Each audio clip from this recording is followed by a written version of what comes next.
The Lord is my shepherd, I shall not want. He maketh me to lie down in green pastures. He leadeth me beside the still waters. He restoreth my soul. He leadeth me in the paths of righteousness for his name's sake. Yea, though I walk through the valley of the shadow of death, I will fear no evil, for the most super intelligent power, source, and force of love is with me. Its rod and its staff, they comfort me. It prepareth a table before me in the presence of mine enemies. It anointeth my head with oil, my cup runneth over. Surely goodness and mercy shall continue to follow me all the days of my life, and I will dwell in the house of what I am forever. What's happening, Benton here?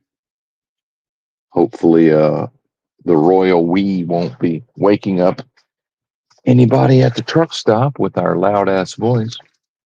Hopefully, as I pop the top on the Stumptown Cold Brew. I got this at Whole Foods. Looking a little rough, perhaps. We're rested up, the royal we. Had, I don't even know how many days off. Let's take a look at take a gander at the tablet here. Oh, that reminds me, I do need to take a picture of that. I can already foresee the company deciding that the first day to not pay me might not be the correct day. Because I worked something more like a half day, probably. Yeah, see, I only drove 237 miles on Thursday, but made 2 deliveries. And I'm supposedly on a day rate, but it's trucking, so I could see them trying not to pay me. And anymore, it sounds absurd, but the idea of fighting people over money is just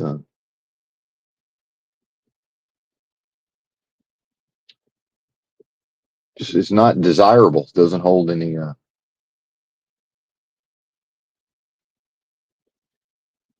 the motivation is lacking. So yeah, Friday, Saturday, Sunday, 3 days off.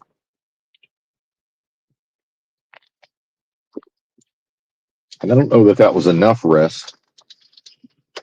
I don't know if that was enough rest. But back to normal, I would say.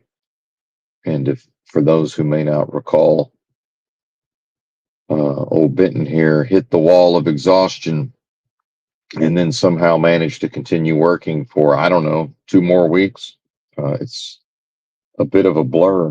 It was the day before Thanksgiving, whenever that was. Let's check the calendar because I'm curious.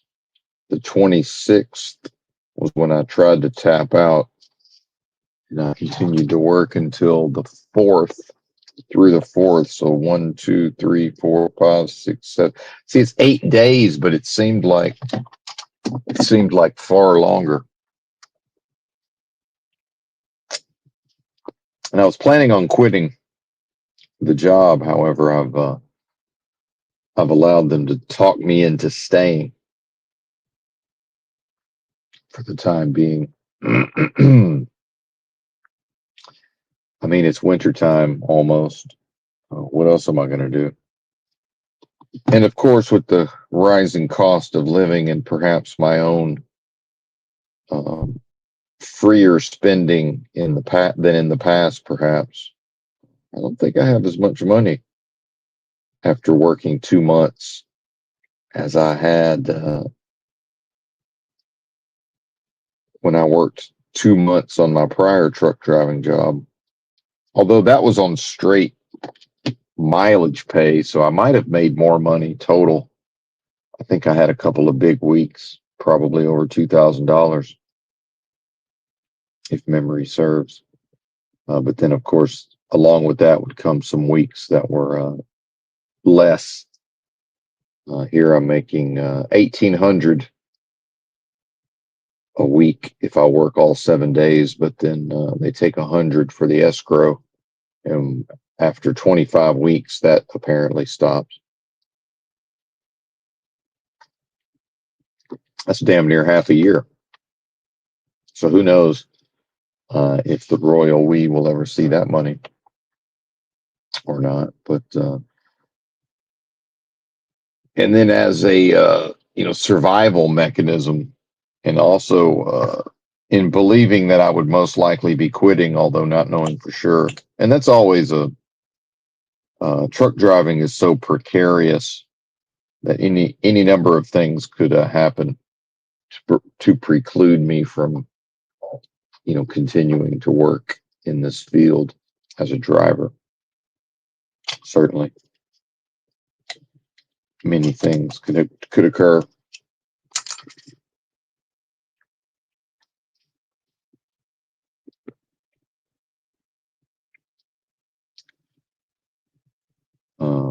But we're stocked up. I think I did 3 separate runs to Walmart. Yes, 3 separate trips to Walmart. Although the first one was just to get enough supplies to get me through until Sunday yesterday. And I went first to Walmart and then to Whole Foods, where I was, of course, gang stalked and spiritually attacked by what I'm now realizing are sexual addicts and deviants. I mean, who else is in the Whole Foods at 8 a.m. following yours truly around trying to cruise him? I mean, come on. Bizarre. The staff seemed normal. This was downtown Indianapolis. A few of them noticed me. None of them paid me any particular attention. So that's good. Yeah, I'm definitely not fatigue free, I would say. And then this speaks a lot to the humans' ability to run themselves down in pursuit of the system of employment, finance, money, all of these various systems of death in a world of death and games of lies, whipping and prodding and pushing and driving the individual forward as a beast of burden. Now, I understand in the so-called truth community, there's many folks who don't necessarily, quote, live that life. And to even call it life at this point, that's a breakfast cereal. Mikey likes it. It's not, I don't even find that to be an accurate description of, whatever this is, if I may cop out for a moment. This is a protracted experience of death. In some ways, it's easier, though. I would say the 8 days of pushing through exhaustion, because really the faculties were limited to to temporarily engage in fear, anxiety, trepidation, and all of these things. Now, this morning already, spiritually attacking myself to some extent, thinking about, well, now I'm waiting for a dispatcher to start his day on Monday morning and to start planning, whatever my week is going to be. And then, looking at what would be a late start to the day from my perspective. And then, that will bleed through into subsequent days. And in fact, it wasn't until the very tail end of this 8 days that I'm speaking of where my schedule got flipped around to where I was, and one of those nights I had to wait on my recap hours. So I had an entire 24 hours off, but I was so tired that didn't really even count as rest. And I don't mean tired like I'm talking about actual abject fatigue. And so the thing about being that fatigued is it wasn't even 24 hours of rest. The body understood that it wasn't going to be able to get anything approximating rest, so it stays fired up the whole time. Um, but again, these are the practices. So to wake up this morning and to meditatively be observing the internal spaces, right? Um, and the emotional systems, the hormones start coming online, the hormonal systems, stress hormones. Of course, feeling quite refreshed uh, initially upon awakening. Um, and then, of course, the process of the body resting, and that also feels like being tired, right? So I'm not talking about a feeling of tiredness. I'm talking about a feeling of just pure exhaustion that affects, the thought process. It affects the locomotion. There's actually a lot of energy and exhaustion, which I know sounds kind of crazy, but there is, and many folks have experienced this for themselves also. Um, but when I talk about being driven forth as a beast of burden by the system and its various systems in different contexts, I understand that for whatever reason, a lot of the folks in the so-called truth community don't necessarily live that life. Is the point I was trying to make before I went off on a tangent about what to call life, air quotes. Let's just call it air quotes life, maybe air quotes this life. That works. And the up all night crew is a thing. I don't know. Some of these folks don't seem to sleep at all. Do they have jobs? Well, I certainly wouldn't wish a job on my worst enemy. I think when people are able to get by and sustain themselves without slaving away for corporations and banks and businesses of all types, all forms of death, all the better. I wouldn't wish a job on anybody. Now, some folks like to work. Some folks wouldn't know what to do without toil and struggle and undertaking.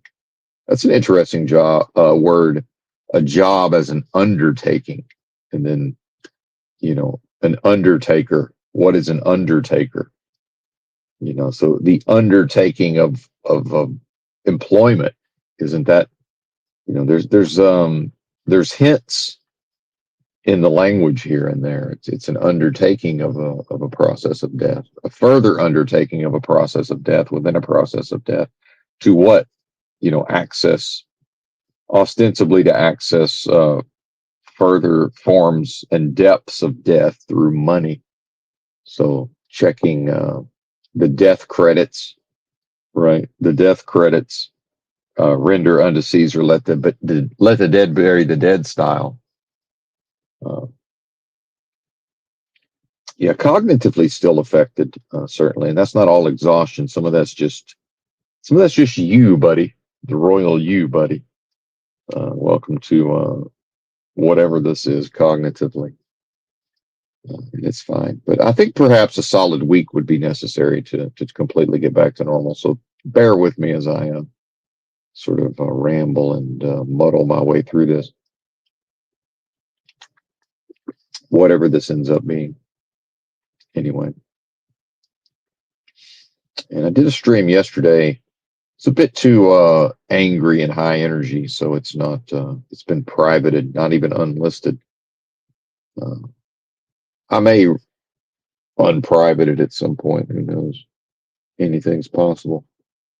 Um, but let's see what's the total amount of money had I quit. Um, where are we at? I think about $7,600. That's probably fairly close to what I had when I quit last time. It's probably pretty close. $7,600. And like I said, I'm stocked up, man. I spent a lot of money. I think I spent about 300 yesterday between Whole Foods and Walmart. And that's not even counting for, there's an Amazon locker, actually two of them on this exit. And I could have ordered some stuff to the Amazon counter at Whole Foods, but I didn't. And the main thing I needed, surprise, surprise, that was supposed to be delivered yesterday got delayed in transit. My Gore-Tex, weatherproof shoes for the winter, those did not arrive. So that order's been canceled. Thanks, Amazon. But, there will be other opportunities for footwear. But it is important, I've found it, especially in truck driving, but in wintertime in general, to keep one's feet dry. Quite important. But yeah, stocked up on mushrooms. We've got, so when the current round of, what do we got? Lion's mane, cordyceps, reishi, and turkey tail, when all of that runs out, we've got another round ready. And then I just broke into a new 30 serving box of ginseng extract. Probably should have went ahead and got another 30 packs. So that'll probably be the next purchase to an Amazon locker somewhere near me. So it's all happening. And actually, I think maybe it's this coffee. I'm starting to feel kind of drained, man. Coffee, dude. I love it, but I hate it. Yeah, it's tough on the adrenals. I'm feeling a little bit of adrenal fatigue. Yeah, I don't know, man. I don't know what that is. Goodness. Maybe the body wants more rest. And so in all of this being driven forth as a beast of burden, and then one of my favorite channels, Millennial Steam, and him talking about the plight of the proletariat and the worker, the American worker. And the reality is most people work, and yeah, maybe they get a day or two off or a day and a half off here and there, but when does the being actually get to rest? And then the practices are such that, is the being, even if they're able to rest in certain type of ways, are they able to rest fully? Because I thought about my job almost not at all for 3 days. Now, here and there, things would crop up in my mind. There was certainly, there's always something that needs to be fixed or addressed on the tractor.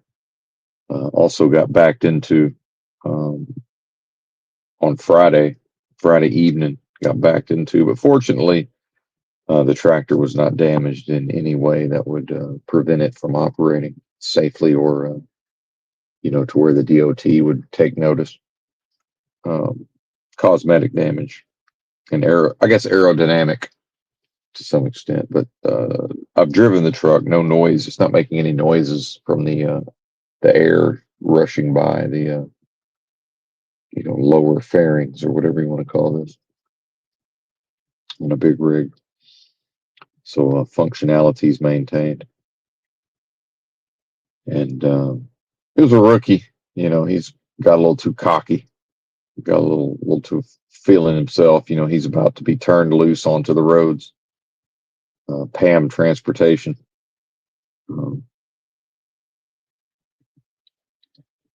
So probably a good American-born, red-blooded American male. So that's good. You want that, right? In the I don't know how old this fellow was, maybe mid-30s, but yeah, it's a good spirit to have, I would say. All I told him was I wasn't, I don't get angry at such things anymore. I tend to empathetically put myself in the other person's shoes. I know if he's anything like me, he's going to be beating himself up and worried about his job. And the only reason he'd be getting trained as a truck driver is, economic factors, right? He's probably got a family, probably trying to put bread on the table, right? And signing himself up to be exploited by the trucking industry. And starting off with a mega carrier and going to be underpaid. And of course, it's really not even underpaid since he doesn't have any experience. I'm the one who's underpaid, of course, but that's all right. We make the most of that by the royal we makes the most of that by living in a truck and not really having bills. Speaking of not having bills, as the rambles continue, uh, StreamYard attempted to tempt me with a Black Friday, Cyber Monday, Cyber Week, 50% off if I was willing to buy a year of StreamYard Basic or whatever they call it, Core, $221. Yeah, maybe 150, not 220. So we're still on the free 20 hours. I do like my vibrating icon, but and certainly the Royal We could afford $221 at this point. Donos would certainly cover that in a year, but it's the principle. It's the principle of the thing. I don't believe StreamYard's earned it. I don't believe they will earn it in the next year. So no 221 for you, StreamYard. And certainly YouTube Premium would get my money if I'm going to drop. I think that's like 180 for a year or something like that. Somewhere around there by the time you get the taxes factored in. So yeah, we'll give them our money. We'll give it to Google. Alphabet Google YouTube's hell pit, not StreamYard.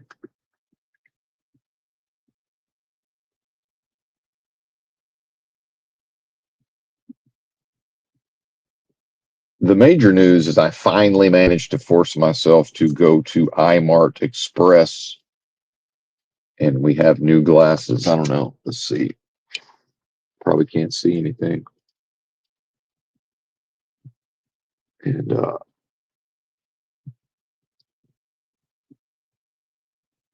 yeah, looking rough.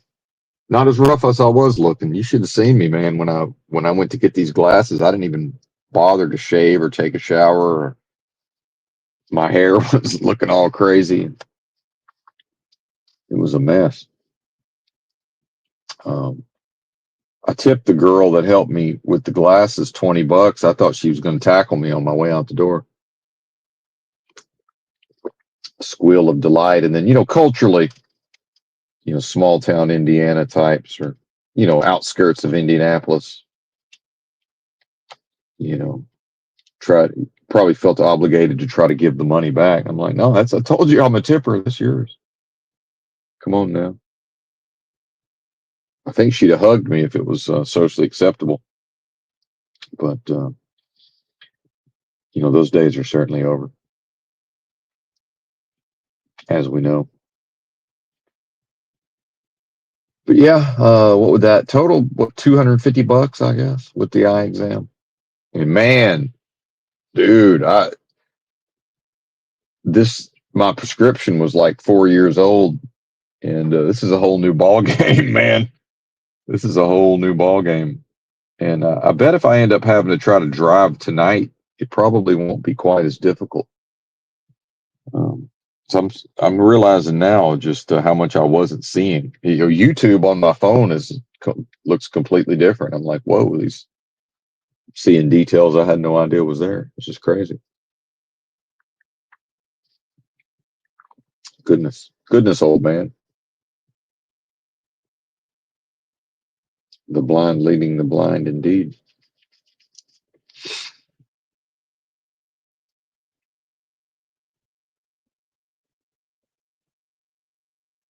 Hmm.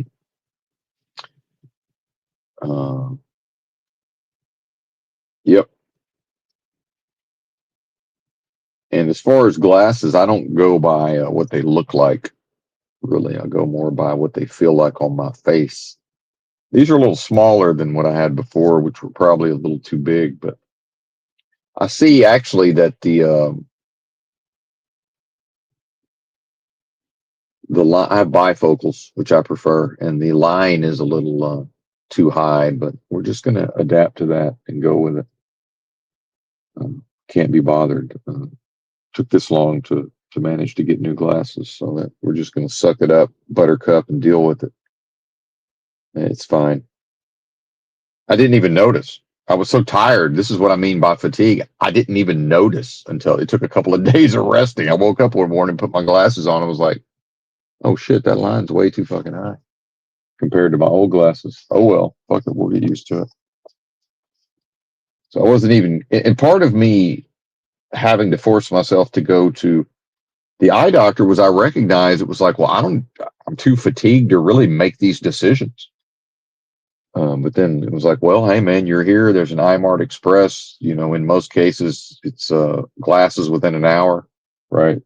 I don't live anywhere, so in fact, I wanted the coatings. They have these coatings. Is the truck starting? Somebody else's truck is starting. They're these coatings that have worked out really well: anti-scratch, anti-fog, anti-glare, all of this stuff. But so initially I was going to get all of that stuff, and it was like, okay, well, we got to send them off and blah blah blah. Like, oh no, can't have them sent off. So when you have them sent here, it's like, well, no, I'm not. I said, then they'll just sit in the back while my company lies to me for 2 months, telling me that they're going to get me back here. No, we can't do that. Just going to have to YOLO and see how it works out. Hope for the best. Prepare for the worst. And this does remind me, this waiting around, however long we're going to wait around this morning.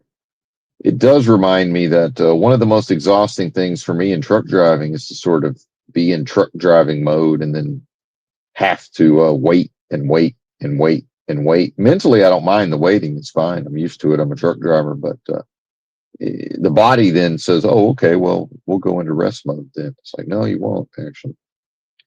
And how much of a trucker's life, so-called life, air quotes life, it's being able to maneuver between rest periods and working back and forth and forth and back without really knowing necessarily when that's going to occur. And then, with the idea of the government cleaning up the industry and all of this, which again, it's not really happening in the ways that we're told it's happening. If anybody follows any of this news, and it does show up in the news cycle here and there, tales of, what's going on in trucking with the enforcement and the regulations. But, the reality is you've had a lot of drivers that have murky work status, who are just have chosen and continue to choose to go do something else, right? And that does open the door to somebody like Benton going third person here and saying, well, because of the void, as we've seen with me not threatening to quit the job, saying, let's get these loads delivered, and then I'll continue to take new loads, but just long enough for y'all to get me back to Chicago, and then we'll the proverbial handshake and parting of ways is how they like to refer to it in trucking, and which means we no vendettas, right? It means no vendettas on either. Both sides agree not to engage in an ongoing vendetta. Really, that's what that means. No hard feelings, as my people would call it.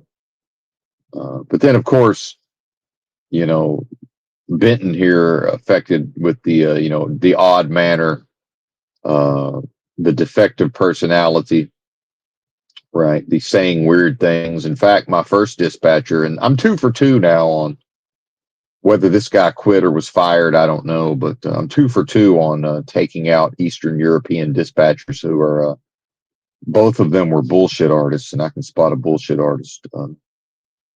Some of that is takes one to know one in a way, but he told me a couple of times, why would you say that? That's weird, right? It's like, well, who do you think you're talking to, buddy? I mean, what is this? I try not to say weird shit, and I still say weird shit because I can't tell the difference, man. Meanwhile, when I was a young man, rootin' tootin', you know, full of piss and vinegar, I don't know if people were scared of me necessarily, but culturally and contextually, the folks around me probably didn't notice the weirdness as much. Certainly whatever social media, I would say social media and computers in general have made people more sensitive to just each other's weirdness. And of course, it is another form, it's a further form of authoritarianism. It's having, I would say having that up to the second access to one's peer groups. There's the human can torture itself even more effectively by constantly conforming and adhering to social norms or the norms of the peer group. Certainly, sociologically, psychologically, anthropologically. Where back in my day, it was more of a prohibition growing up. It was basically like, don't do these certain things, right? And then you can pretty much do whatever you want for the most part. Uh, but meanwhile, them's fighting words, and you're going to get punched in the face, if you don't watch yourself, right? But beyond that, you pretty much be as weird as you want, and people will just shake their head and go, "Well, yeah, that's how that is." And then again, me coming from a prominent family in the community probably, was that probably afforded me something of a wider berth. Although we did move to a different part of the state second half of my senior year, thanks parents. But I don't know. Maybe they thought I was weird. I don't know. I don't think I would have cared in the first place. But people are certainly less tolerant of my weirdness. And then I've talked about it before. Nobody ages out of weirdness. In fact, it's the opposite. The strange, weird, affected person actually ages. They become more weird as they get older. And people are less tolerant, I would say, of just old weirdos. And I would say half these homeless people, man, these mentally ill, street people, drug addicts, how much of that is just, this idea of, well, they could get a job. It's like, okay, do you want to go to work with these people every day? Do you want to work side by? I've asked people that. Okay, is this who you want at your job? Let's assume we get them drug treatment and put them on meds and stabilize them. Is this who you want to work with? I don't think so. I don't think you want to work with these people. I mean, let's do a thought experiment here. Take a street freak to work. Is it take a street freak to work day? Like you hire them. Because people do it on occasion. Do-gooders or people who maybe they experience just enough homelessness or they almost become homeless. It freaks them out. The next thing you know, they're starting to notice the street people a little more. Maybe they're giving money, they're giving out socks. Here's some granola bars, whatever that is. Oh, there's somebody flying a sign, let's go offer them a job. It's like, yeah, how many times does, especially somebody who maybe does hire off of Craigslist, some sort of blue collar fly by night, like Joe Does Stuff. If anybody knows about that channel, one of my favorite channels, Joe Guerrero of After Prison Show, is a Joe Does Stuff channel. He was in a phase for a while where people would be out on the junkies. It's junkies on the corner in Virginia, Virginia Beach area, um, on the coast, junkies, flying signs, panhandling. And he tried to hire a couple of them. But good luck with that. And then the next thing you know, if you hire Joe, he's brought him to your house. So it's funny how people, they talk about safety and, something's got to be done. Crime is so high, but then they'll just, oh, well, we got to get, our house painted or we got to get whatever done on the property. And, let's get it done for the lowest price possible and hire some fly by night off of Craigslist. And for all you know, he's not bonded, not insured, and he's picked up a literal crackhead off the corner to come work on your house. I mean, what? And again, now we've reached waking dream, surrealistic, unreality, deja vu all over again. Again, who wants to work with these? I don't want to work with these people. I don't want to work with normies either, NPC normies. It reminds me of when I worked with, because I don't work for people, but I work for me. But uh, I don't even like the term work. It's subsistence. It's subsistence is what it is. It's not work. It's subsistence. What must I do to subsist? Or actually, what do I choose to do to subsist? To exist at a level of subsistence. To exist is to subsist, right? And now I'm become fascinated with the definition of subsist. Where's my other phone? Ouch. Oh God. Oh man. My body didn't want to move. Need to go for a walk. I'm all stove up. Where's the phone? Silly man. Oh, that's not it. 2 out of 3.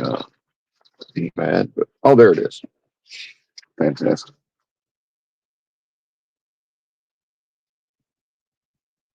I don't even know what time zone I'm in.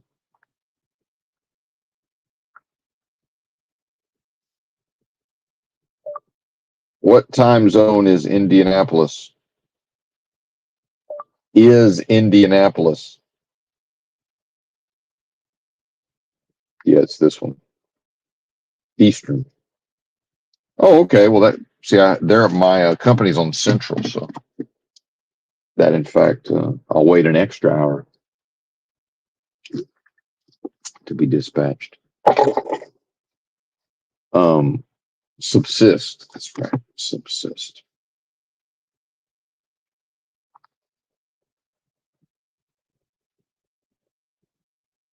Stumptown is Portland, by the way. Anybody's curious about that? That's one of the many, many nicknames for Portland, Oregon. As I finish the nitro cold brew here. Wonderful products. I don't recommend a lot, but you can't go wrong with Stumptown coffee. And they have actual coffee shops in Portland, but as much as of a fancy boy as I am, I don't think I ever bothered to go. Although I do remember on the coast, I was walking past one and just said, fuck it, I might as well. And cruised on in for a handcrafted coffee.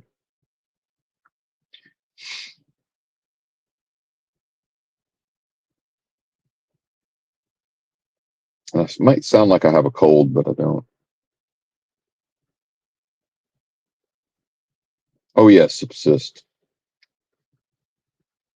Eastern, yes, sir. That's right. Bulk hungry. Thank you. Yeah, I guess he's catching up. Subsist. And I almost got screwed because parts of Indiana, but it's not like half the state, like Tennessee or whatever. Um, started the day in Indiana, and then my delivery was in Indiana, but it wasn't that far away. It was like a 2 hour drive, but it ended up being in a different time zone. So I thought I was leaving early, and then I looked down at my GPS. I'm like, oh shit, I'm almost already late. Not that it would have mattered. It wouldn't have made a damn bit of difference. Yeah, subsist is to survive on a minimum of resources. And I think it's important that people understand that when we talk about life, we're really talking about subsistence, which is, again, the realm promotes itself as abundant, but it's not. It's the concept of abundance, but it's on behalf of antithesis. And antithesis, it's the antithesis of abundance.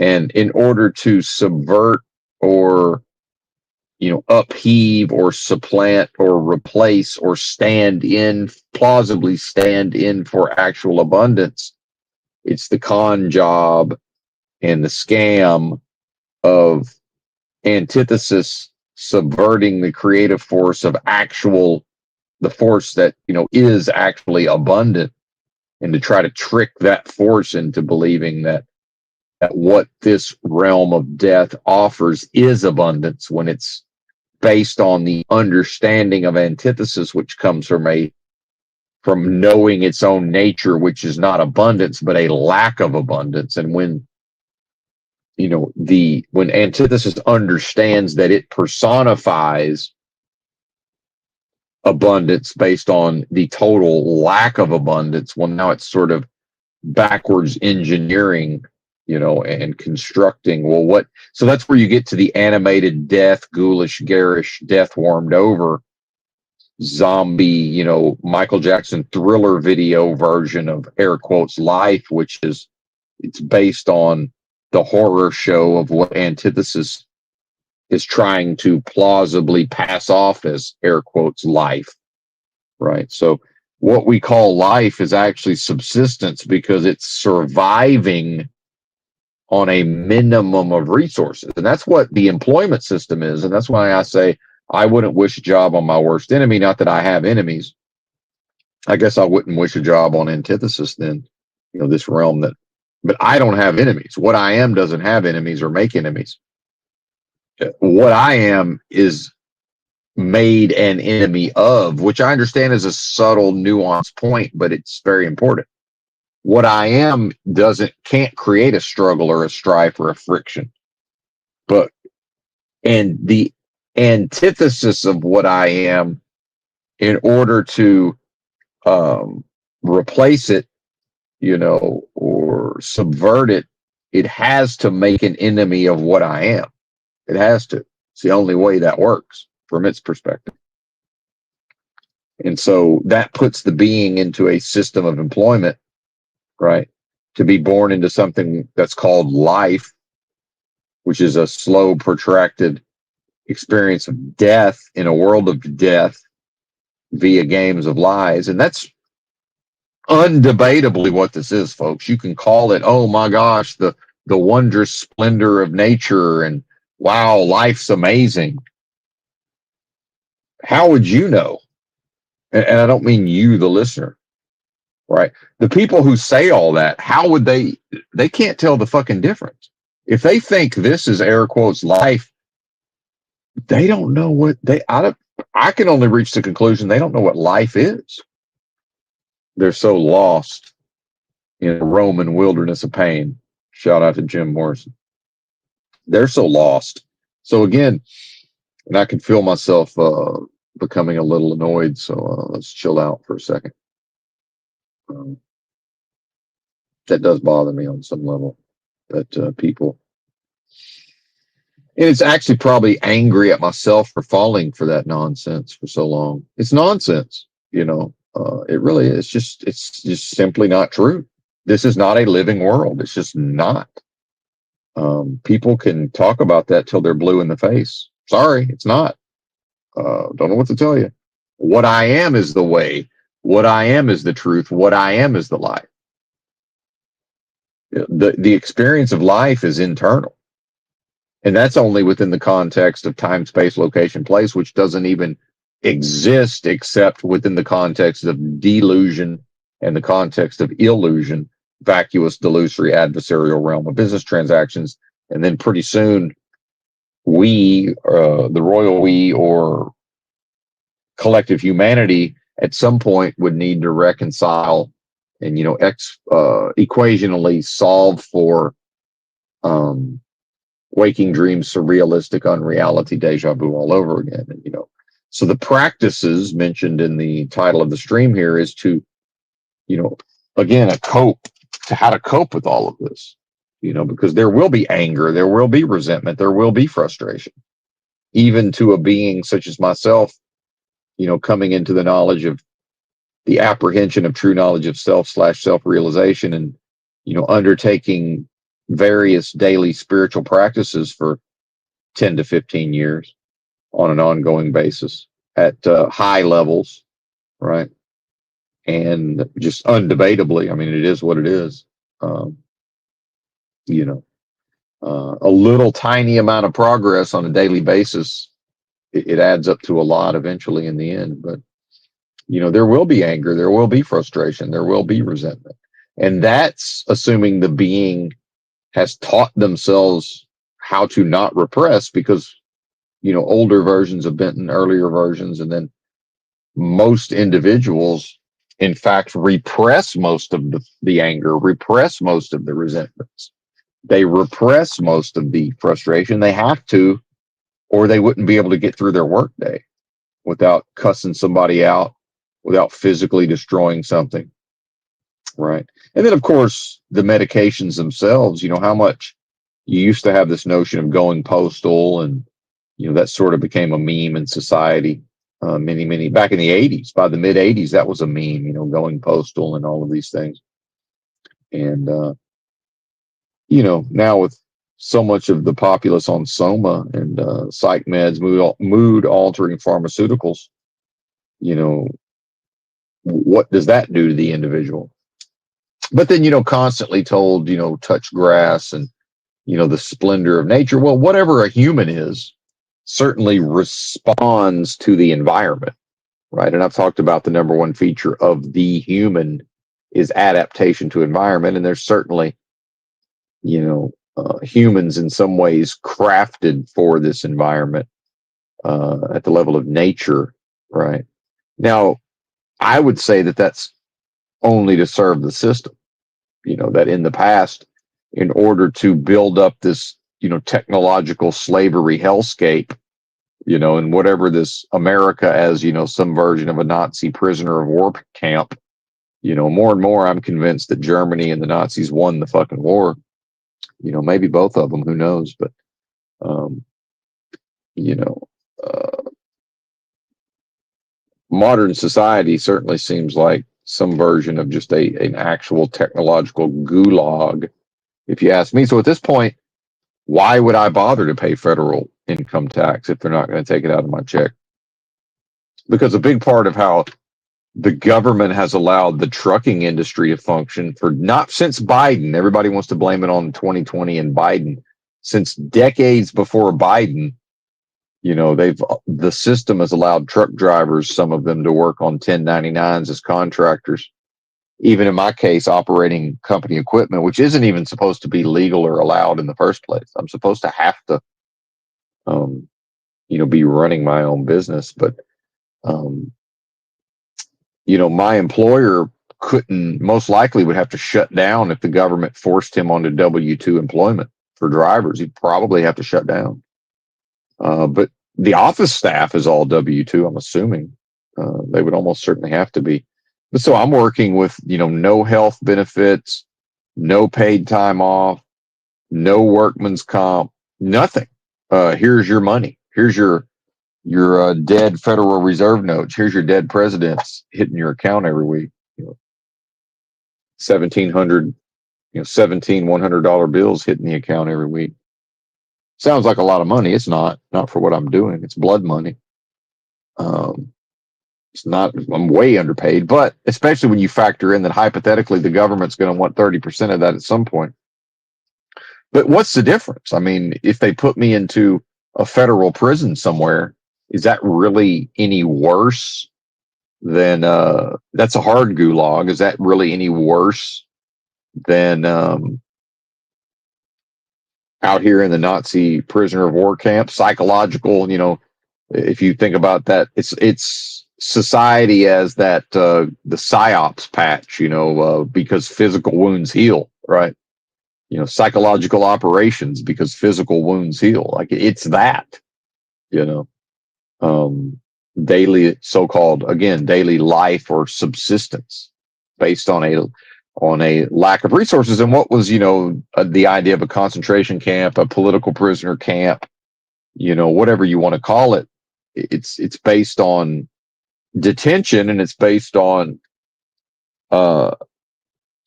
controlling the individual's access to resources. Well, isn't that what modern life is? Are we not cordoned off into an area of a city? Are we not? Now, yeah, there's a liberty to go to different camps, right? If you want to go from, Little Rock, Arkansas as a camp to, Indianapolis as a camp, you're free to do that, apparently. Or California, they say, what kind of insane person would go to California? Well, Here's how insane people are: is to be an NPC normie, especially MAGA or whatever a traditional family values Christian supposedly is. It's to sort of recognize and identify with the military might of America. Where does that come from? The so-called economic might of America. What's California? It's the greatest representation in an individual state of the economic might of America. Economically, California stands above all states, and it ain't even close. And Americans of all stripes love to brag about, well, if California, America's economy is so badass, if California was its own state, it'd be like the world's fifth largest economy. Okay, well, if, you know, the being's purpose on some level is to, serve corporations and to make money and provide for their families and, maybe have a retirement one day and all of this, uh, what about California?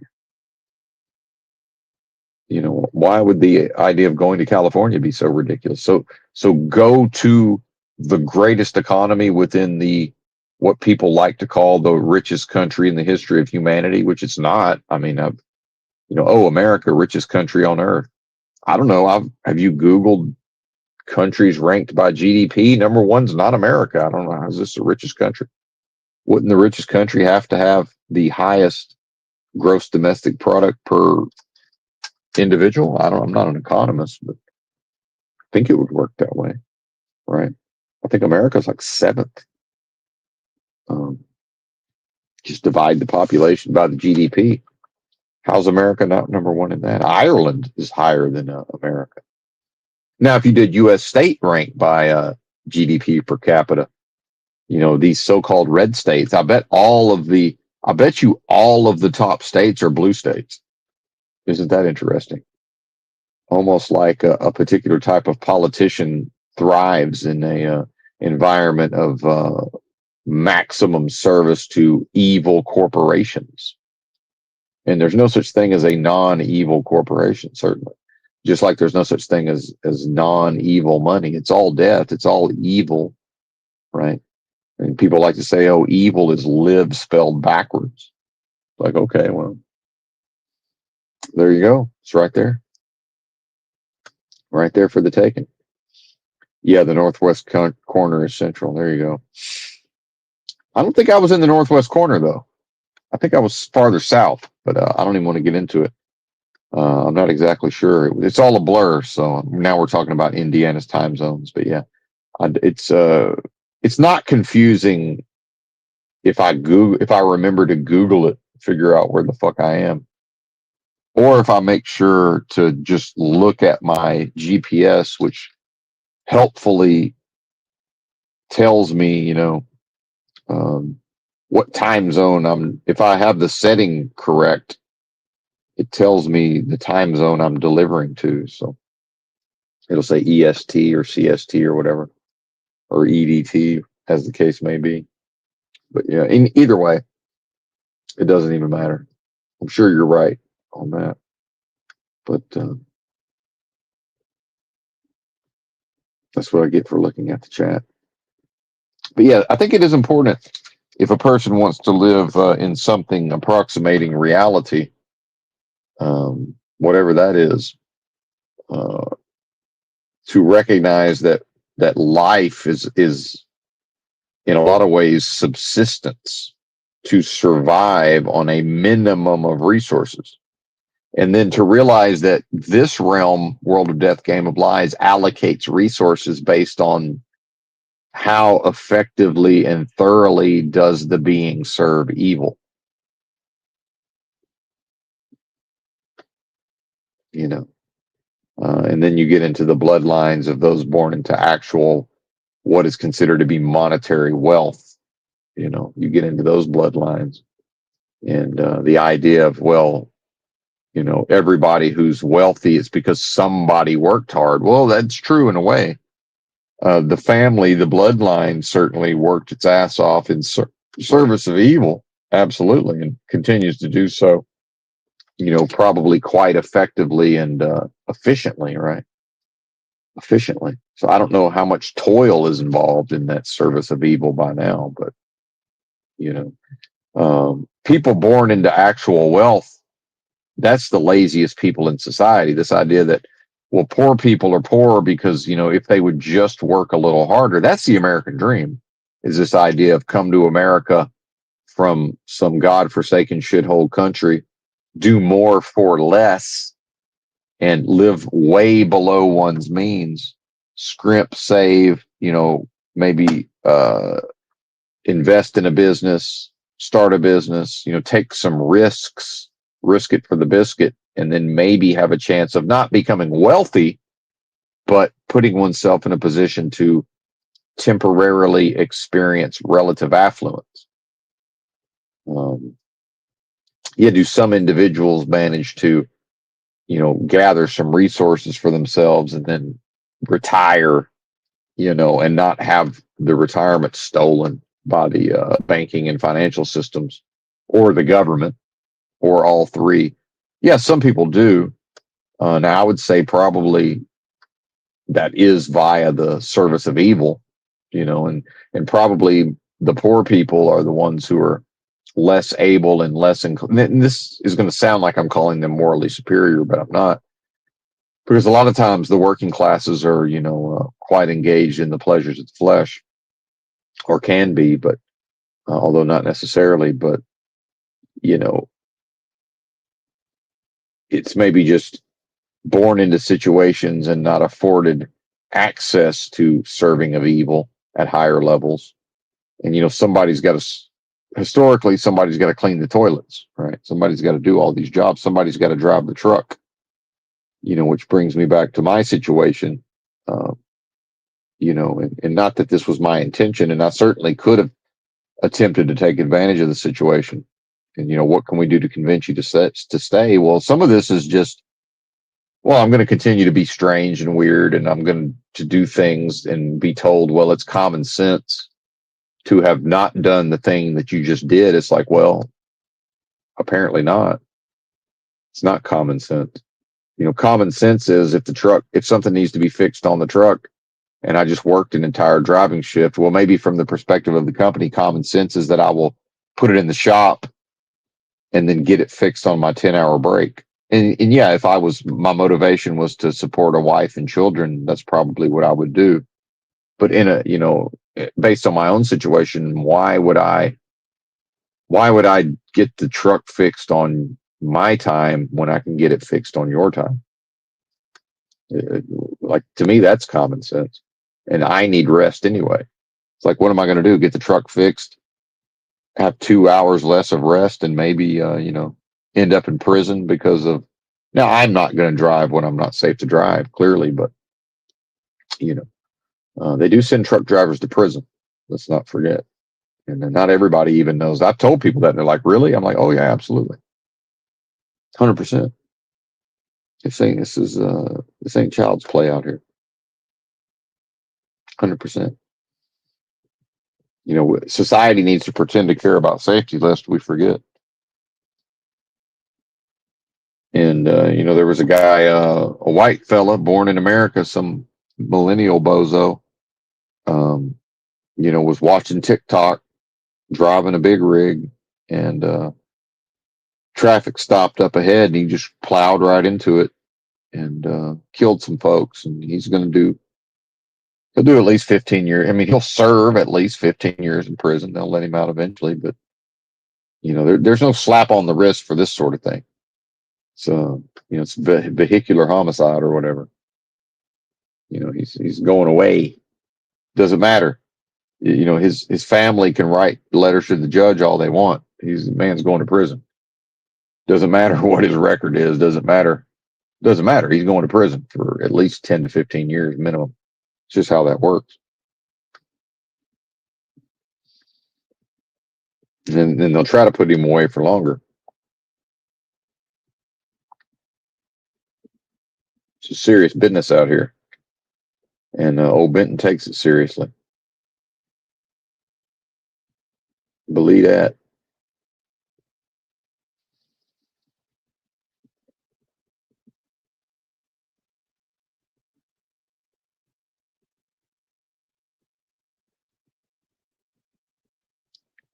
Man. But yeah, just back to the idea of the practices. So, the practices are all internal processes for me as an individual to even be able to deal with all of what's being discussed here. So I understand and I relate to the average NPC normie bozo, and which may or may not be some of the people listening to this, and probably it's not. But I myself was quite normied out decades ago. But you know, I understand empathetically why most people simply can't look at any of this stuff, or they can't look at it realistically in its proper context. It's too jarring, it's too disorienting, it's too disturbing, right? Um, their mind control won't allow it. There's psychological mechanisms installed into their very psychology and their brains to preclude them to actually, in a Orwellian, never ending series of victories over one's own mind and memory. There's actually processes that they themselves are not aware of that kick in. I've been talking to my mom, who was, signed up to be brainwashed by a religious cult, and we don't need to get into the specifics of that cult, but that's not important. Um, and I've talked to her about certain spiritual concepts around so-called Christ, which is a phenomenon. I think that's the best way to think of Christ, is as a phenomenon. And yet we have the idea of Jesus of Nazareth as a personification of a phenomenon. Yeah, I understand that. And is not Benton a personification of a phenomenon? Again, now we get to the Russian nesting dolls of context, in the context of a personality, a performer, a performance, right? And none of that can ever be what I am, you know. Um, but just in describing accurately certain spiritual truths to my mother, based on in the last year or so, whenever this happened, the unlocking of the achievement of true knowledge of self/self-realization, and then to be able to use inversion to understand what this place is and what it represents, and why it has to be the way that it is, based on its own purpose. It has to be this realm. And I think I'm about to go for the second Stumptown cold brew. I was going to try to save that for later, but I can see now that's not going to happen. Let's grab some of this delicious Mountain Valley spring water. That's the main thing I've been splurging on. I've been spending insane amounts of money on Mountain Valley spring water now that Walmart carries it.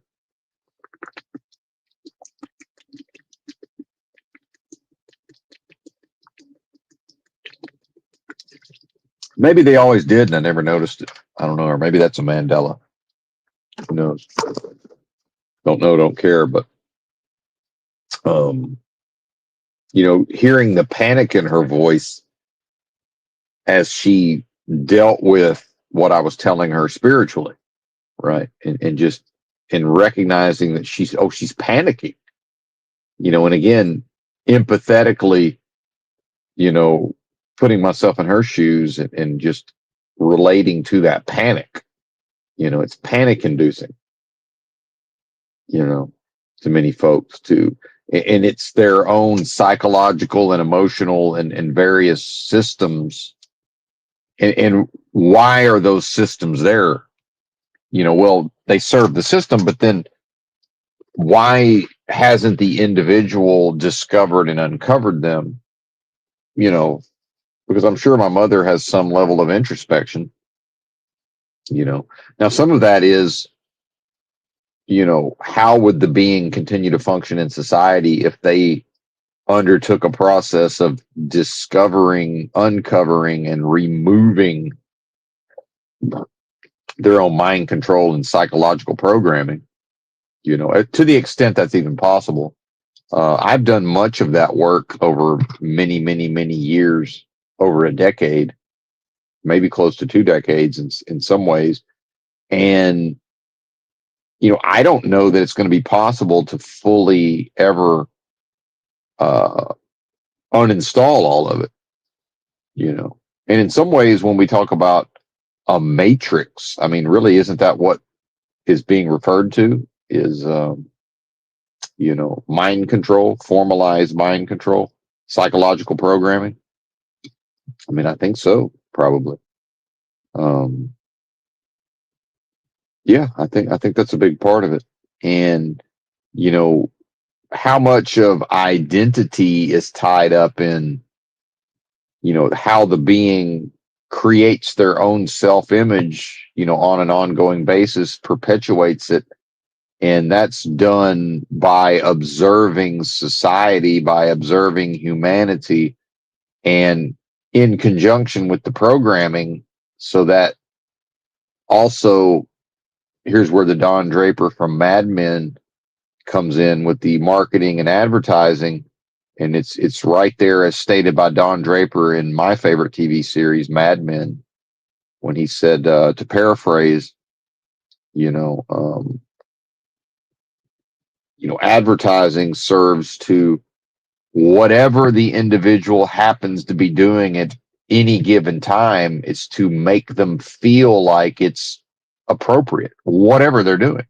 And this system achieves that through selling them things, because to sell them a brand, to sell them a service, now they're authorized to view themselves in a specific way. And then that gets tied to the emotional systems, right? And it reminds me of, Pavlovian conditioning in a way, because we've had a content creator in the space, um, the so-called truth community, who was certainly, and I would say creatively and artistically would still be a favorite, but who like to ring a bell here and there as sort of a, and I guess you'd have to ask him what he meant by that. But then it would be some version of Pavlovian conditioning, right? Whether intentional or unintentional. And I've noticed millennials, unless my phone is just doing it. I mean, who the fuck knows? But I haven't rewound the video, but I've heard the ding of a bell in millennial Steam videos. And he says that he uses AI to make to help him make his content. I don't know. Is he intentionally ringing a bell? Is the AI ringing a bell? I hear it in other content too. I mean, or am I being voiced to scold with the ringing of a bell? I don't know. Does it even matter? Um, Meditatively, um, I'm observing my own internal spaces so thoroughly and effectively over time. I notice it, you know, sort of ponder on, well, why now and why in this context and what the fuck's happening here? What is this? Oh, well, partially it's waking dreams, surrealistic, unreality, deja vu all over again.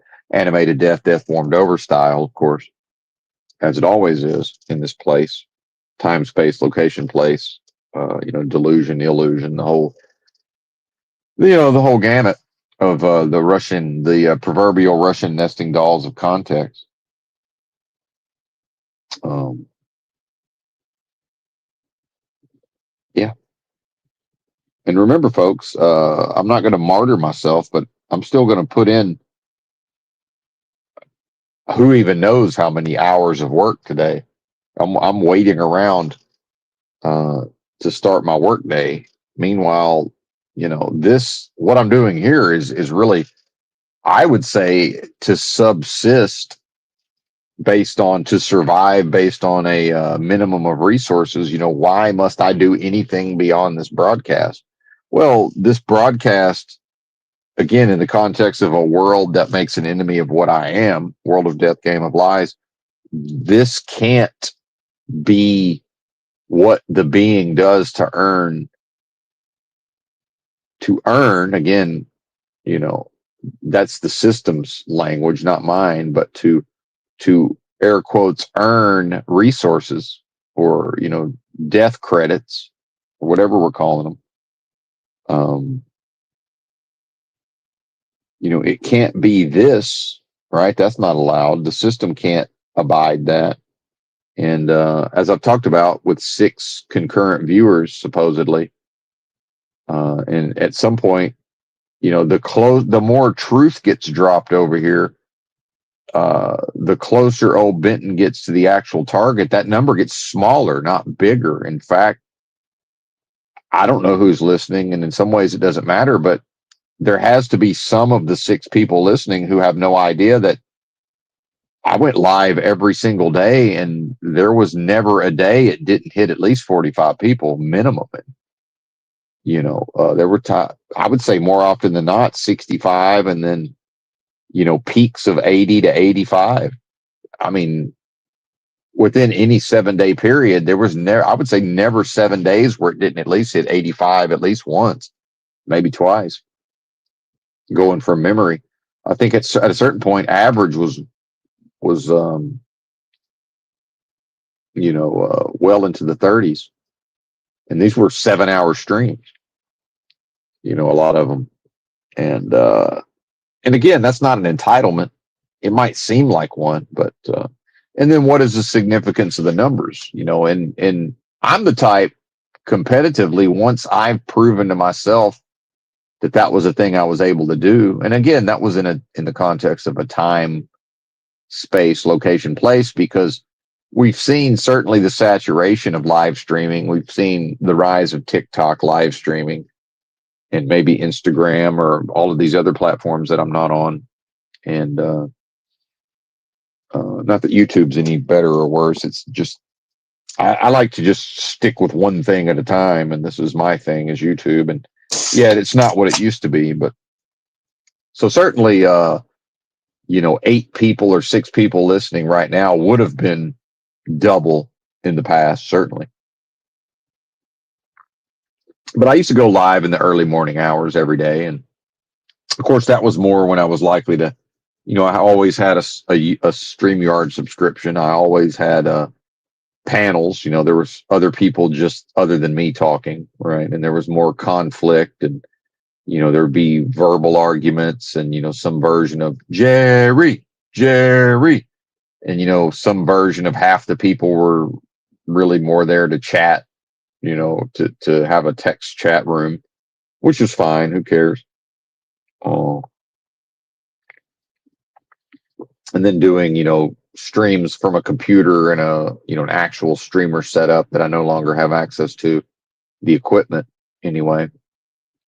Being able to rent a motel room for 3 to 4 months and do streams virtually every day. And it was fun. I enjoyed it.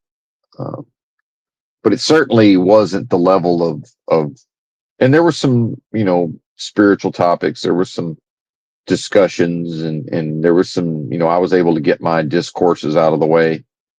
I was able to long form rant and all of these things, but there was way less of the just right on the money. In my opinion, there was way less of the right on the money, hard hitting truth. And at a certain point, I started calling it the "you can't handle the truth" community. And the reality is, very few individuals are here for it, which is fine. I mean, I get it, and it's a progression. It's only going to become more, unless Benton were to start going backwards in his evolution or backwards in his progression, which I don't foresee. But eventually it's going to be effectively 0, or maybe one or 2 people, and the same 1 or 2 people, which doesn't matter to me. Whatever. And I don't mean whatever dismissively. I mean, I seem to do better when I sort of get myself organized. However, I'm noticing that these discourses, I'm finding them less and less necessary, because my morning prayer seems to function more in aligning whatever I need to align. And that's probably because the intellectual side of the alignment, the mind, body, and spirit, the actual, thought processes, the formalized thought processes and intellectual structures, they're becoming so, they're just there, right? There's been enough repetitions. And, again, when I talk about the practices of waking up this morning and sort of temporarily going off into fear and, but observing it. So, again, Krishnamurti would say, well, it's not a problem if the being is temporarily swept off into fear, as long as the being understands that that's what that is and understands how to deal with it. And I don't think he even says how to deal with it necessarily, but it's at least understand that that's what's happening, right? And to not attach to it, or in my case, to have already developed practices to limit the attachment long enough to recognize, hey, buddy, your physical flesh, as these hormonal processes kick in, your mind is now generating certain thoughts that now a fear association is beginning to take place, but that only happens because of temporarily failing to walk the perfected path that lies within, because what I am can't experience fear in the first place. It can only seem to experience fear. And so those are the mental processes that are becoming so strong and so reflexive. So I think in the recent past, I benefited from sort of going through, different and new and seemingly novel ways of communicating a lot of the same concepts that served repetitively to kind of drive it into my own mind. But at a certain point, it's like, yeah, it's we've got it, brother. We're in, the royal we's got it. It's in there. And less of a necessity, than to actually verbalize these things. Yeah, there you go. The hotel days, 2021 or 2022. Bulk Hungry says exactly.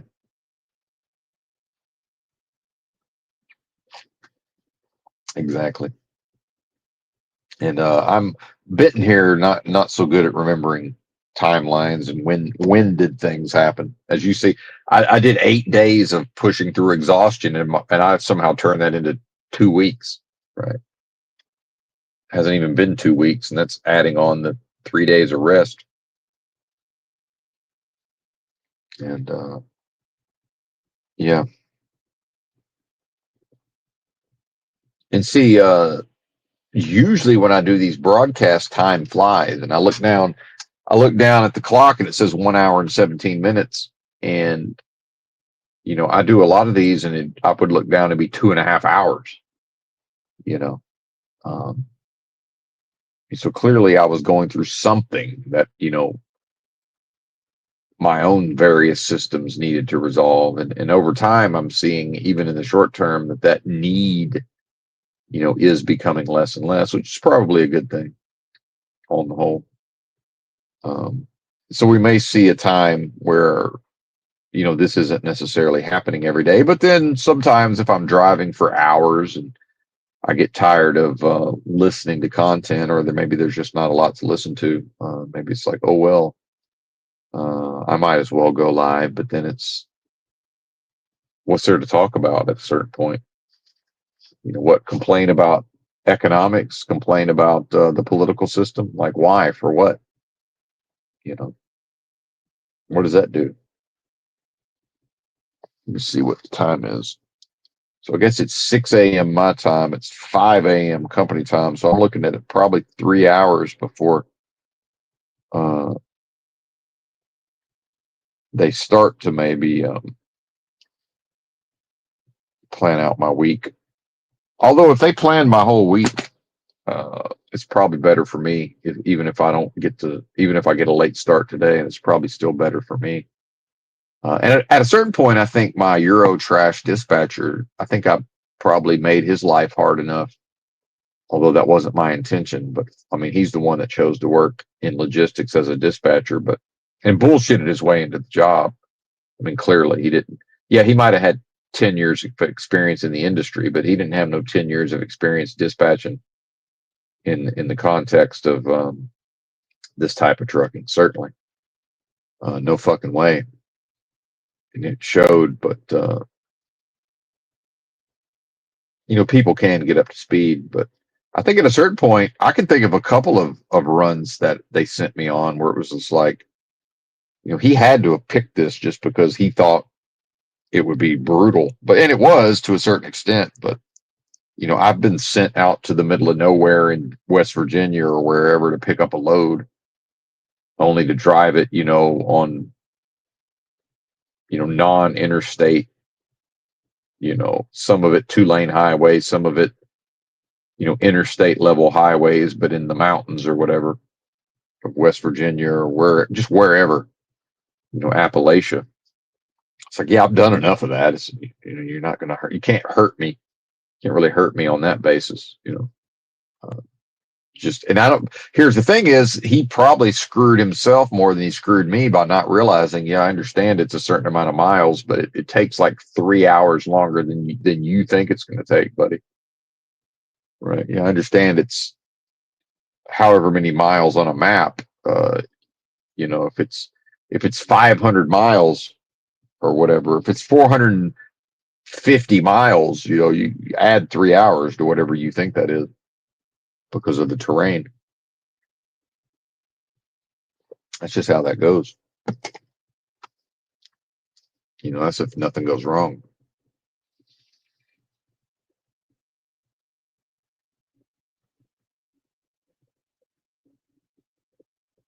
But yeah, I guess that's enough spiritual discoursing for now. But it's always there to go back to. But got stocked up on my dark chocolate.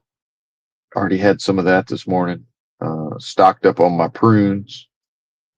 And yerba mate. This Whole Foods actually had one of my preferred brands of yerba mate, which was nice. And what else did we get? Whole Foods, they've got pretty good peppermint tea, so I got some of that. Probably should have got 2 boxes, just got 1 box. 3 cans of this Stumptown. I'm on the last can right now, and that was on sale, or I probably wouldn't have bought it. And what else did we get? Some nutmeg, which the only thing about nutmeg, I might have to start putting it in my food because it doesn't mix very well. I might as well just get some fucking curry powder at this point. I'm just slowly but surely it's going to end up being all the spices that typically make up a curry, I guess. Yeah, the nutmeg doesn't really mix very well in the egg drink.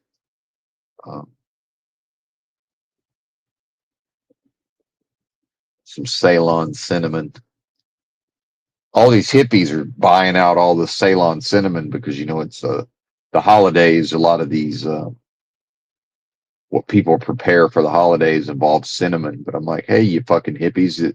They mean regular cinnamon. They don't mean Ceylon cinnamon. Like, what are you doing? There's 3 different types of cinnamon. That's the least flavorful. Fucking hippies, and they're not actually hippies, of course. But, hippie types, hippy dippy, new agey types, buying up all the damn cinnamon, Ceylon cinnamon. What it is that apparently you can't do much of the other 2 types of cinnamon on a daily basis because it starts to fuck up the liver. So I'm trying to figure out why I'm apparently still gaining weight. I think it's just my body is figuring out that it needs to put on some muscle, and particularly my lower body. Even when I was 135 pounds in high school, I never had skinny legs ever. So certainly put on some weight in the lower half. And I might actually have a butt at some point. Because like I say, I was a buck 35 coming out of high school, and I had an ass and thighs on me, just a skeleton up top. But I never didn't have a butt until I almost died. And it's like, oh shit, I don't even have an ass anymore. This is crazy. But no acetol.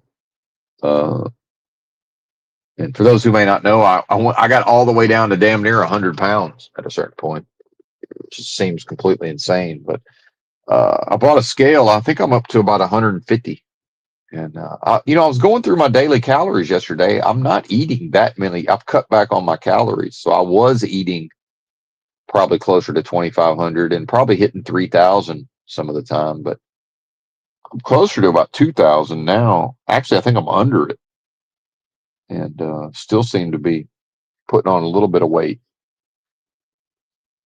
I'd say as long as I can keep fitting into my 30s, I'm not going to worry about it too much. And since I used to lift weights and had muscle mass, uh, I kind of got used to looking shredded in the mirror, you know. And so now we're not skinny fat, but we put on enough that I don't get to look. The few times I see myself shirtless in the mirror, I'm no longer shredded. So it's like, the vein, the you're so vain side is like, where's my muscle tone? Well, and then the wearing off of at a certain point, enough of the muscles were gone. It's like, well, what's there doesn't even look developed anymore anyway. So what's the difference? You know, um, and it's funny how the same person can be, at 100 to 155 pounds and look very different. Because I've got a picture of me somewhere the very first time I got down to 155 after being peaking out about 195 from the weightlifting. And it was a very different, if I'm getting close to 155 now, it looks a lot different. Uh, certainly. So it's a lot different visually. And I'm 10 years older. So that, actually more than 10 years older. So I forget sometimes, like my generation, Gen X, is forever young. Psychologically, the generation will never understand that it's old. So yeah, I forget sometimes to reconcile for the fact that I'm 50, you know.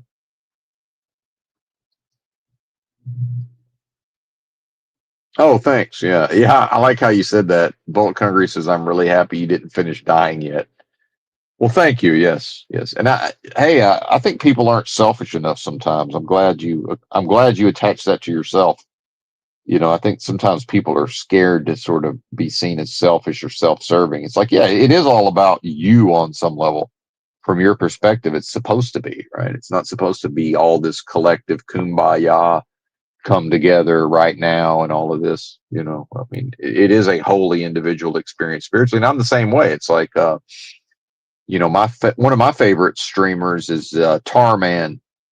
And, I share his content sometimes. And now he gets a little too, much as I was in my 20s or early 30s, he's a little too preoccupied with the lower chakras at times. But so I have to tune out when he gets a little too graphic with some of the sex talk or whatever. But um, it's fair enough. I'm not being, not condemning anybody. I would only be condemning earlier versions of myself, certainly. But um, it's my own regard for humanity is not necessarily that high, right? So I think it is important to sort of parse that out of yeah, we as humans certainly we have some level of regard for our fellow humans, but at the end of the day, it's all about us from our perspective, and it's supposed to be. And to me, it's a little creepy and weird. And I don't mean the commenter down there. I just mean generally when folks become a little too um, uh, where they put others before themselves too much. Now, I think it's a good practice for anybody to do it, to sort of, put other people before themselves and in certain ways. And if only to be able to sort of take a back seat when necessary, right? And to not aggressively sort of push themselves forward and to fight. And, how much of the past was people sort of fighting again at a level of subsistence, sort of fighting over resources. And I'm sure that's still a thing in society, but I don't seem to be noticing as much of it. Now, maybe that's just part of my own trip. I don't know, but I'm not seeing as much of it anyway, for whatever reason. And I don't know if I'm even making sense at this point, but hopefully I am. If not, I guess it's fine. But yeah, thanks. Yeah, I'm potentially missing my monologues and personal character. Yeah, I mean, there's a novelty there, right? Um, and shout out to your good taste, listeners. Uh, there is some level of a artistic appreciation, I would say, is required in the long run, whether a person considers themselves artistic or creative or not. Um, you know, and again, some of the people I listen to, yeah, it's their topics has to be on point, but then it's also, sometimes it's just the tone of somebody's voice or the way they speak rhythmically, or you know whatever that may be, or a combination of all of that, right? And then their own creative expression. Um, and I will entertain some of these normie channels if they're hitting the ideas in a way that I find appropriate and interesting. But I started listening to one about Walter White from Breaking Bad, and the guy's points. You could tell it was some nerdy, type of dude, younger fella who it was some version of an essay. It's like people who like to write essays, which I'm probably that type to some extent, or have been in the past, an enjoyer of essays. But then, you know, whether that was an AI voice or I'm pretty sure it was a human, reading out his own. Now, maybe AI wrote the essay, I don't know, but or maybe the AI wrote part of it and then he, put his own touches on it or rewrote it. I mean, who knows? There's a lot of things are possible, but you know, a couple of his points were so asinine, like I couldn't continue to listen to the video. So it's, I'm sure it's beyond just listening to the sound of somebody's voice. Now, historically, we've had some people who I've recognized over time have simply not been able or willing to actually understand some of the points I'm making. And it's not even that they need to agree or disagree. It's that I can tell based on what's certain. I don't mean the commenter down there, and I certainly don't mean anybody that's been around here lately, but this is more when there was a larger daily audience. There's certain folks who I recognized was like, oh, they don't even comprehend what I'm on about here. It's missing them. It's going over their heads somehow. Or they're just choosing not to understand it, which is actually more likely, I would say, because some of this material is so repetitive. It's like, it's got to sink in at a certain point. And I've noticed a lot of oppositional defiance, certainly. And yeah, I've got my own versions of ODD, right? Not the disorder, but just oppositional defiance in general. I've got some of that myself, but as a defect of personality, perhaps. Although it's beneficial in many ways, I would assert. Society in some ways, how hellish society is, it does depend upon people's complicit acquiescence, right? To just sort of go along to get along. And, well, this is what are you going to do? It's like, I don't know, man. If enough people stayed home, then things would have to change. Look at my own situation. I didn't threaten to quit strategically, and I haven't really used it to my benefit or advantage other than to get some days off. But then, as I said, just going forward, putting less pressure on myself. And then when things go wrong, it's just like, well, I mean, I tried to quit. I don't know what do you want from me? I'm doing the best I can. Right. And not as a cop out, like I'm doing the best job I can, but within parameters, like, yeah, I'm not, you know, if they gave me a direct order to get the truck fixed on my 10-hour break, maybe I would, maybe I wouldn't. But it's like, I'm not going to do that of my own fucking accord because I'm not trying to make home time. I'm not trying to get back to mommy and the kids, you know. I'm not willing to do anything out here to try to be in a location so that my kids, otherwise my kids are going to forget what I look like, or my wife's going to get too mad. Like, yeah, I don't have those as motivators and I can't. And it's very difficult for people at these companies to ever understand that you've got most of the drivers are all pretty much the same. And then you got one or two oddballs here and there. It's hard. It's difficult. And it requires intelligence. An intelligent person, I would be able to do that. And I'm not even calling myself intelligent because it's pattern recognition. I would begin to associate that truck and that person's name with, oh yeah, this is the person who doesn't do what everybody else does. Right. I would find that fairly easy. Now I would forget here and there, but overall I wouldn't find too much trouble in it. And it is a reminder of how many people are just sort of operating on autopilot kind of unconsciously and just sort of just faking their way through things to some level. And just sort of, oh, well, it's common sense that all of the drivers are a certain type of way. Yeah, and to me, it's common sense that you've got one or two oddballs. Like, to me, that makes complete sense that, yeah, most of the drivers are more alike than unlike, and then you've got a couple of weirdos who sort of go their own way. Yeah, and to me, that's common sense. There's no such thing as common sense. Yeah. Shout out to GW, whoever that is. Bolt Hungry says having the experience of trucking in common along with other non-normie subjects. It's gold. Row, row. Life is but a dream. Yeah, there you go. And it's when people talk about cope, right?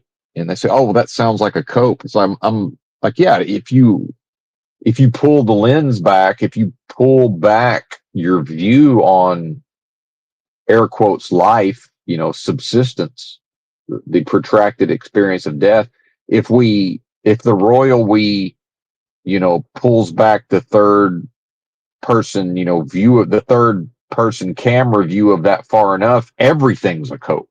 It's all a cope with air quotes life, or to cope with a slow, protracted experience of death. That's what this is. It's all a cope on some level. It's a series of copes.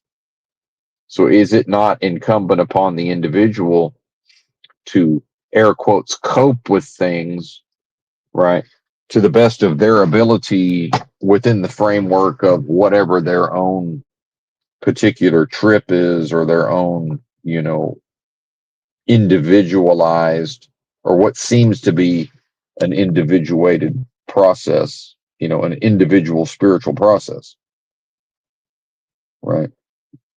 Which is individual because there's only the one.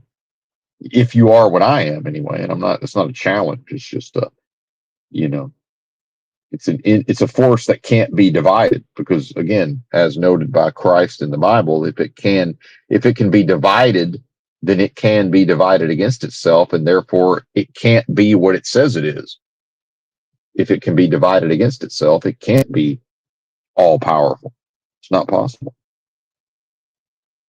So therefore it's not possible to be individuated and to come to this place except via delusion and illusion. This realm has to exist as delusion. It cannot exist otherwise. That's just, to me, very basic. That's basic based on years and years and years and years and years and years and years of daily practices, observation, working towards various goals spiritually, and removing myself from the workforce, walking 10 miles a day for every day for years, literal years at a time. This is all hard fought and hard won. This doesn't just serendipitously happen. And folks like to say to me sometimes, "Oh, well, you're lucky." I said, "No, I'm not. Luck's got nothing to do with it." Now, I am. Good fortune has certainly followed me throughout my life, and I expect it to continue to. But it ain't luck. It's I chose this. Right? It's not luck, or it chose me in certain ways. Now, maybe that's the lucky part. Um, then you get into this idea of people talk about they found Jesus. It's like, well, that's not biblical. The Bible says Christ in the Bible said, "You didn't choose me, I chose you." So, like, what are you talking about? Find Christ. What do you mean? Huh? Say what? What you talking about, Willis? Overlive. Synonyms: overlive. So now I'm looking at the meaning of the word survive. Huh. Overlive. To live past. Anyway, what was I going to look up? I don't even remember. I was trying to go to the dictionary. I already forgot what I was going to look up.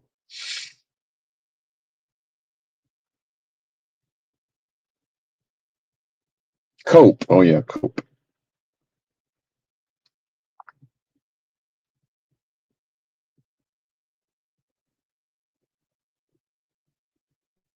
To deal effectively with something, especially if difficult. Exactly. What's not a cope?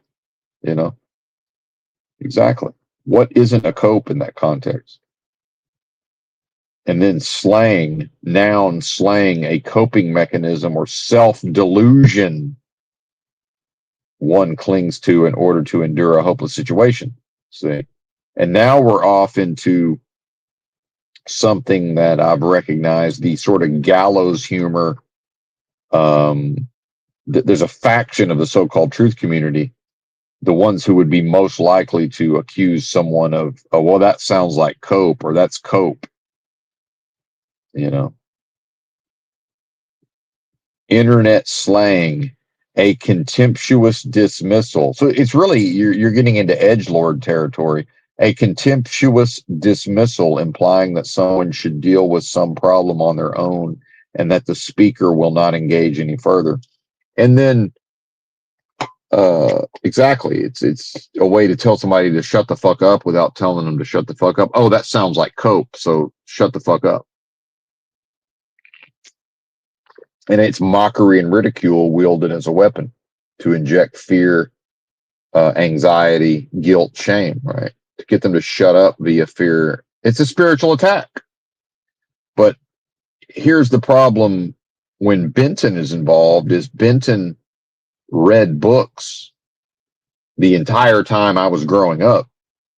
I read books every single day of my life, or again, the protracted experience of death. I spent a great deal of my childhood into early adulthood reading books.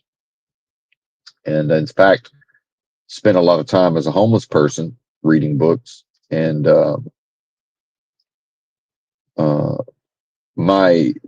because of that, my vocabulary was so strong that, yeah, you can have cope and it can begin to have a slang meaning and an internet slang meaning. However, I learned the actual real definition first of a lot of these words. And I think what's happened is the slang has replaced, people never really knew the actual definition. And cuckold is one of the best examples of this. When I remember when the term cuck did not exist. And remember, I've been on the internet effectively every day going back to 1994. I've been on most of my time on the internet. There's been no air quotes cuck term. And then we've had a certain number of years of this term cuck existing online. And then, of course, eventually bleeding over into real life to some extent, so-called real life, which is all the same thing at this point. It's all in the context of delusion, illusion, all of these things, waking dreams to realistic unreality. But the first time I started hearing cuck, I already knew that was a derivation of cuckold or cuckold. And I knew, I had to refresh my memory, but, I knew functionally what the definition was. Whereas I think most people had no fucking idea what that word meant. You could probably still tell people, just read them the definition. Cuckold, a man married to an unfaithful wife, especially when he is unaware or unaccepting of the fact. Right.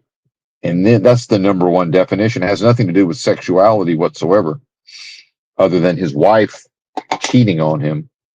Number two, a man who is paraphilically attracted to or aroused by the sexual infidelity of a partner.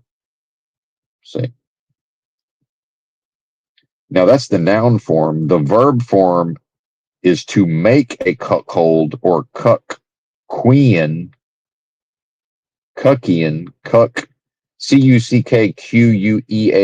of someone by being unfaithful or by seducing their partner or spouse.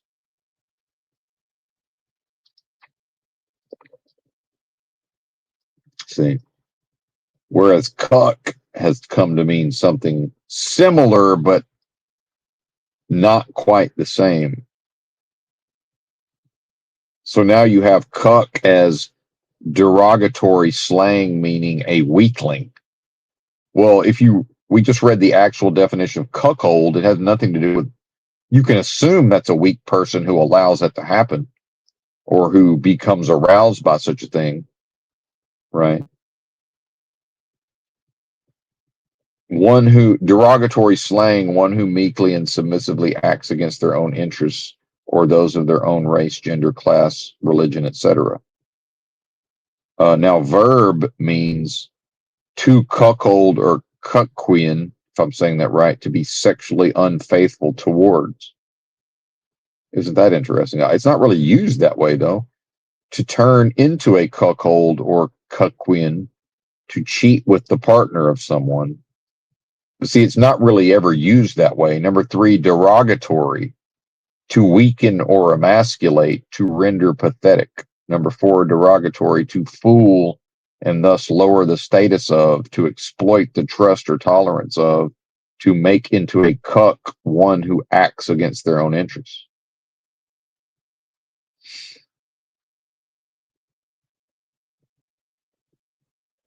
Now you even have cucking stool, a kind of chair to which a person such as a scold or dishonest tradesman was fastened in order to be punished and socially humiliated, usually by being pelted and hooted at by a mob in front of their own house, but sometimes being taken to water and ducked. Oh, that's interesting. Yep. What's up, Mr. Wingfield, rather. My apologies. Oh, OG Glenn. Wow, interesting. Long time no see, brother. Good to see you, sir. Yeah, Glenn is such an OG day one that I've wondered about him and mentioned you from time to time. My apologies if I missed. I missed whenever you would have posted this. That was 10 minutes ago. You might still be around. Good to see you, man. Hope you're well. Trust that you're well, rather. Pretty good. Pretty cool, man. And the holidays, I guess, is a good time for people to maybe have enough time in their schedule to sort of revisit the past or whatever. And yeah, good to see you, Jay. Oh, man. Oh, goodness. Oh, good Lord. I could definitely go back to bed at this point.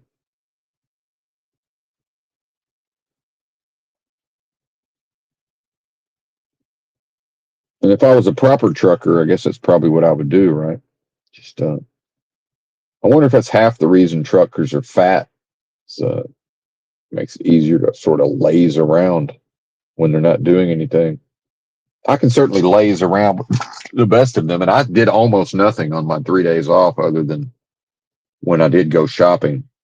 I basically did absolutely nothing except just sit around or lay around the truck and listen to YouTube and Yesterday I spent like maybe an hour because there is a storage area underneath the bunk, and I completely filled it with water and like I've got 12 extra cans of beans and 12 cans of fish, just in case there was some sort of emergency survival situation, which there probably won't be, but might as well prepare for such a thing. So there's, I don't know how much water down there. I guess 12 gallons of water. So yeah, that's, I could easily survive for 12 days on a 1 gallon of water per day, 1 can of black beans, and 1 can of herring. No fucking problem.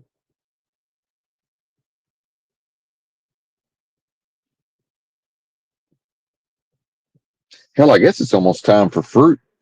We've got red grapes, and I guess at a certain point I'll cut the fruit out for like a week, and I'll probably trim up. And I got a little bit of not a belly necessarily, but for a 50-year-old, I have probably the appropriate amount of flab in my midsection. I have what I would say is it's an age appropriate amount of flab, which is probably more healthy than unhealthy actually. Because at a certain point, it was like I would feel my love handle region, and there was just nothing there, and it was like, this can't be healthy, man. This just can't be. There's no way this is good for me to not have anything. Because if anybody's ever, I was actually obese. I had an obese BMI in my 20s, believe it or not, and you know, that's if anybody's ever gone through a process of weight loss, that's the last thing to go is the love handles. And so when there's just nothing there, it's like, this is fucking weird. Uh, Very strange. And especially when that's medically induced. That wasn't the goal. It was like, oh, this is because of medical issues. Um, yeah, probably I should trim up a little bit just to then go back to eating enough to put on some weight. Just go back and forth within a range. And it shows you how fat people are nowadays. It's just normal to be fat because it's like, you know, telling somebody I weighed 150 pounds, it sounds ridiculous. It's like, yo, I don't look 150 pounds necessarily, but I mean, I probably look bigger than that. But, um, we're not supposed to be 200 plus pounds necessarily. Not all of us. We're not all supposed to be 200 pounds.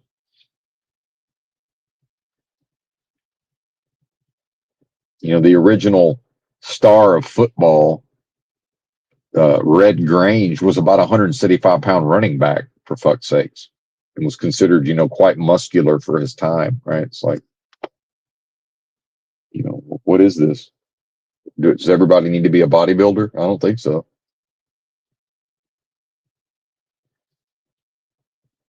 I don't think so. All right, I guess we're into the non-tent portion. I'll just hang out until we're down to 28% on the batteries. So might as well ride it out. Coming up on 2 hours. Almost through the second can of Stumptown Hairbender Nitro Cold Brew. I don't know that it bent my hair, but I don't really have enough to bend.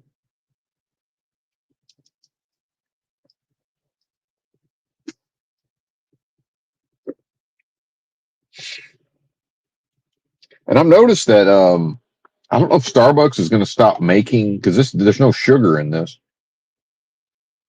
I used to be able to get these like 40-ounce jugs of Starbucks cold brew unsweetened at Walmart, and it hasn't been available lately. And they sell it by the can, and that's getting harder to find. Of course, it's so expensive, it's not even really worth it. But although they do have at Walmart, they've got a concentrated, a 1-to-1. You're supposed to, put 12 ounces of water to 12 ounces of coffee, but or or 8 or whatever it is, but 1-to-1 ratio. But they do have a concentrated star. It doesn't have to be Starbucks. It's just Starbucks is usually on point with the caffeine content. And there's some other brands that make these big jugs of cold brew, but the one that they usually have at Walmart is not any good. I don't like it. Stoke. It's that Stoke brand, STOK.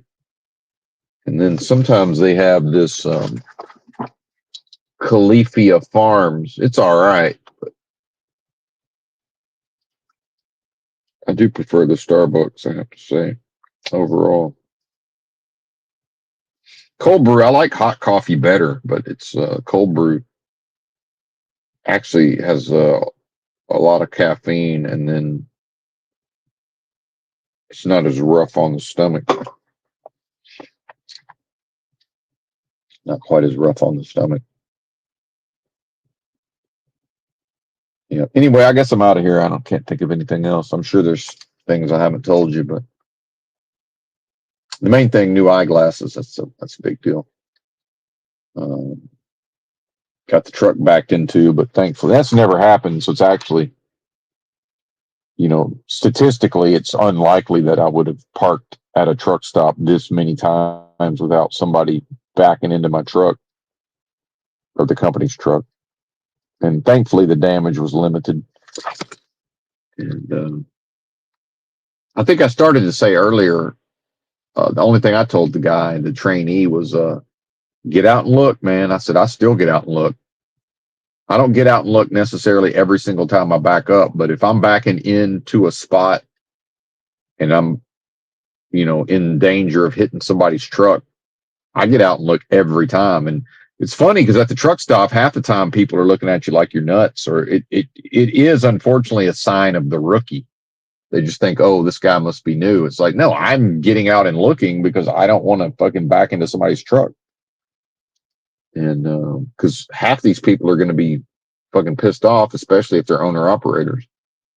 This dude got lucky because I was just like, only thing I said to him was, I said, hey, man, it's the first day off I've had in 2 months, man. You backed into my truck. What are you doing? Because, it was almost my bedtime.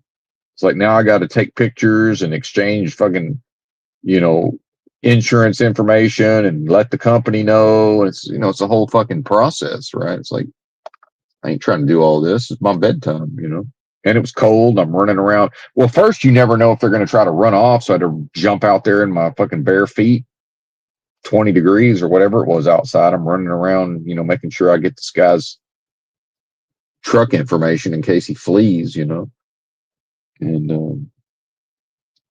all of that rigmarole and excitement. And then, of course, the truck next to me wanting to sort of get involved and if there's going to be a drama, whoever that guy was next to me. It's funny, man, because sometimes the wind gets so strong that the whole rig will start to go side to side. And he really didn't hit me that hard the first time. So I had a chance if I had known immediately, if I'd recognized what the fuck was happening, I could have jumped out and maybe kept him from actually damaging the truck. Because he got tangled up in the cladding, the lower cladding, and cracked the plastic eventually with the tail swing of the trailer. But by the time I figured out what was going on, I was starting to hear the cracks. And, by then it was no point in even hitting the air horn. It's just like, well, if he hasn't figured it out by now, I don't think the air horn is going to help. And half these guys they don't even care. I mean, because I've seen them crash into people's tractors and just drive off. It happens, tear off half of somebody's hood and just keep going. I've seen that happen right next to me at the truck stop. And it happened one time because I just happened to look out my curtains, and I could tell somebody was having a hard time, and I was going to get out and help them, and then Right about the time I'm starting to get out of my truck, they're tearing off the hood of the truck next to me. It's like, holy shit. And they just kept going. It's like, well, I got their tractor number and their trailer number for the guy next to me. But his shit was disabled. See, I was just happy that I didn't have to, put the truck in the shop. Would have ruined my would have ruined my off time, man. I'm trying to chill, you know.